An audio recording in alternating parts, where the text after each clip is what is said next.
Quand on fait un recours contre le permis de construire, on demande l'annulation du permis de construire, l'annulation du projet.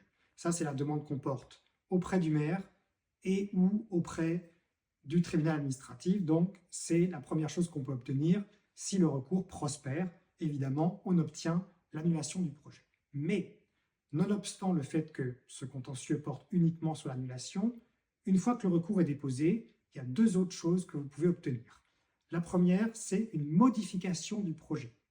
Dans le cadre de discussions avec la mairie et avec le promoteur porteur du projet, vous pouvez rentrer dans une négociation dans le cadre de laquelle la mairie et le promoteur vous proposent un amendement du projet, une modification du projet pour que ce projet de construction vous porte moins préjudice que le projet originel.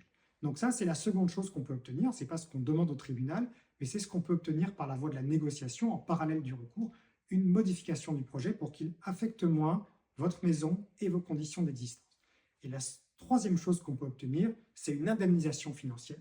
Si la mairie et le promoteur avec lequel vous rentrez en négociation vous indiquent que l'annulation n'est pas réaliste de leur point de vue et que la modification du projet qui pourrait vous convenir n'est pas davantage réaliste, vous pouvez rentrer dans une discussion purement financière qui consiste à obtenir une indemnisation, par exemple de la perte de valeur de votre maison, moyennant un retrait de votre recours. En résumé, vous pouvez obtenir trois choses en portant un recours contre un permis de construire: l'annulation du projet en elle-même, la modification du projet immobilier ou, en dernier lieu, une indemnisation moyennant le retrait de votre recours, donc une négociation purement financière avec le promoteur par rapport au projet de construction originel.